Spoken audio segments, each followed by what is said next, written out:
The trimmers are the throttle of the boat. The headsail trimmer's job is to adjust the head sails for best possible boat speed or tactics. He communicates directly with the helmsman about speed and height, the pressure in the sail, and also the location of nearby marks and other boats. He also communicates with the main trimmer about speed and sail settings, as the two trimmers must work together to be effective.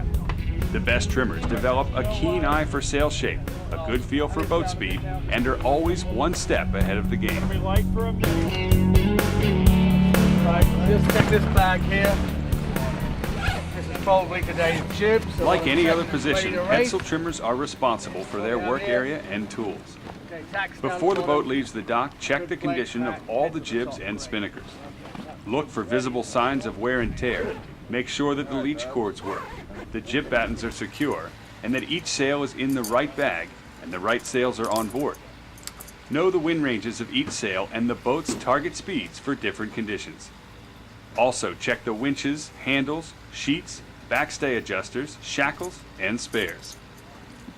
Prepare your area by making sure the jib sheets and spinnaker sheets and guys are led properly. On most boats, the guy is led under the jib sheet, while the spinnaker sheet leads to the cabin top winch. Leave one wrap of the spinnaker sheet on the base of each cabin top winch.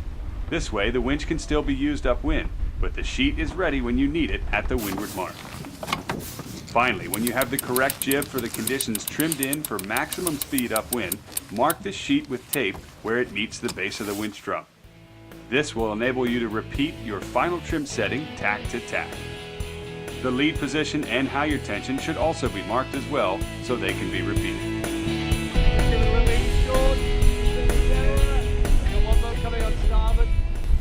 In the pre-start, the headsail trimmer should trim on the port side while the tailer trims on the starboard side, with each tailing for the other when not trimming.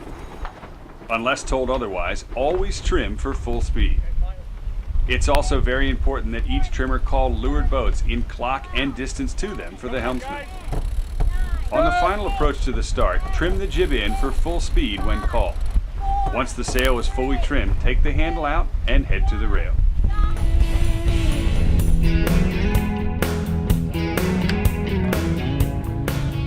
Upwind, the headsail trimmer is responsible for making trim adjustments as conditions change. Adjust the sheet for minor changes in wind velocity and the jib lead and halyard for major changes. In lighter air, the trimmer should stay by the winch as adjustments come often and the weight is usually needed to leeward. In heavier air, the trimmer comes off the rail to make adjustments. For consistency, the primary trimmer should trim both sides upwind while the tailer assists in the tacks.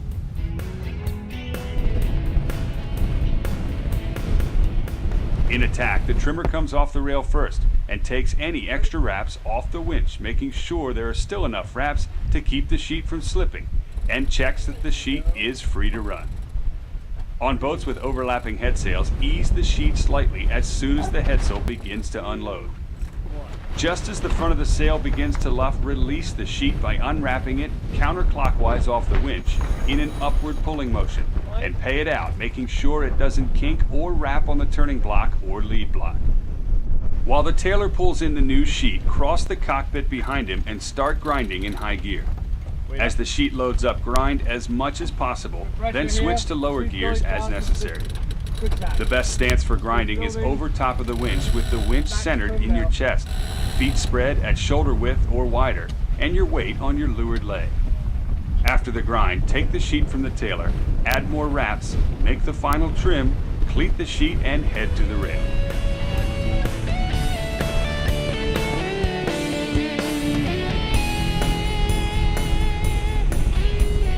On the last starboard tack to the windward mark, take the jib sheet with you to the weather rail so that it can be eased if needed without having to leave the rail.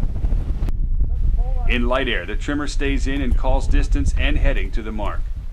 As the boat bears away for the set, ease the jib so that the main can go out, but keep the foot inside the lifeline if possible to help the spinnaker get clear in the hoist and to keep the jib from going overboard when dropped. As the spinnaker is hoisted, cleat the jib sheet and grab the spinnaker sheet.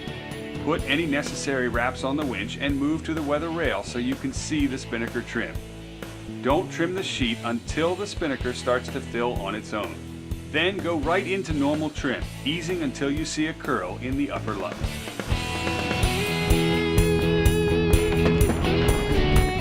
During a tack set, you'll only need to grind the jib into proper trim, which may be a reach if the bow is already at the mark. Then cleat it and move to normal trimming position with the spinnaker sheet. It may take extra finesse to fly the sail if there's no pole. Remember, when in doubt, try to ease it out away from the jib to get it filled.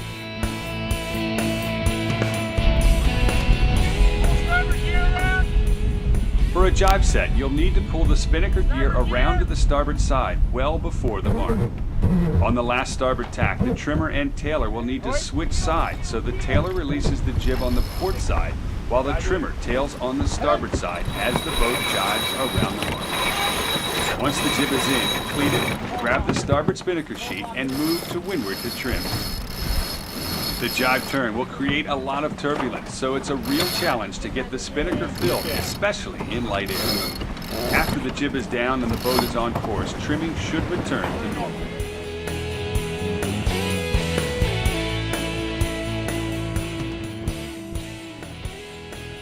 Sailing downwind requires good communication and aggressive trim. The primary job for the trimmer is to let the helmsman know about the pressure in the sail, as the fastest speed down the course requires constant trim and maneuvering to maintain. Pull up 6 When the breeze goes lighter, tell the helmsman how far to head up to keep the boat at target speed. When the pressure's on, tell him how far to bear off again to keep the boat on target. Yeah, good angle, good pressure in the ship right now. When the boat heads up and bears off, coordinate with the guy trimmer as to how far the pole needs to be eased forward or squared back to maintain trim. In heavy air, you might need a grinder such as the pit person or a floater on the sheet winch.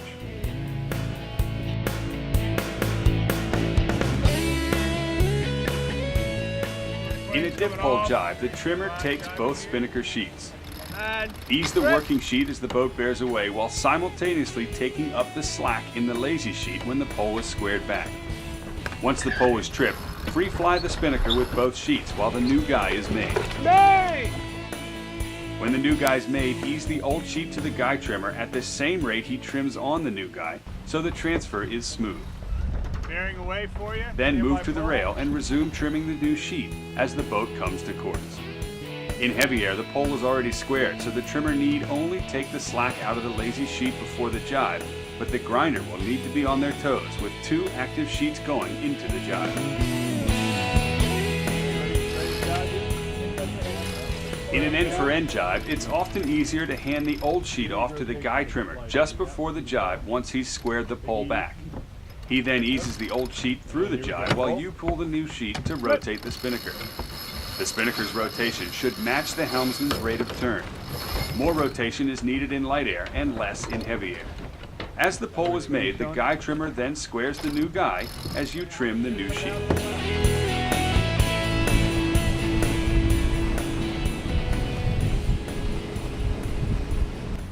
When approaching the leeward mark for a windward drop, the guy trimmer should load the jib sheet on the starboard winch with the minimum number of wraps for upwind without slipping, and the handle in before the jib is hoisted.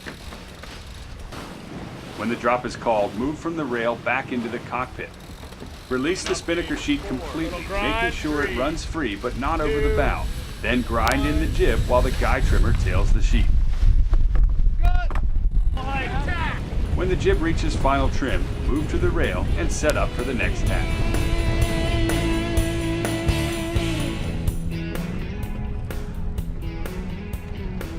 In a leeward drop, the jib is set up the same as a windward drop, but the pole comes down last. At the drop, keep tension on the spinnaker sheet until the spinnaker halyard is released and the foredeck crew has control of the foot. Then release the spinnaker sheet and go to the jib trim.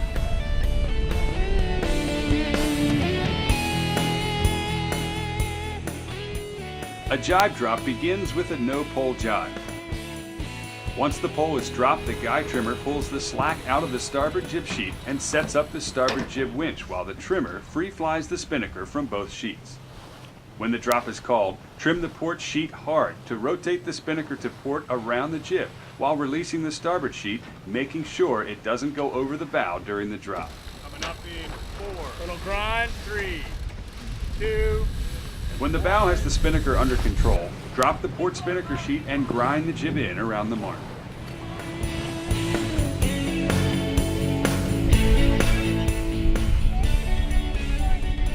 All good trimmers have time-tested tricks of the trade.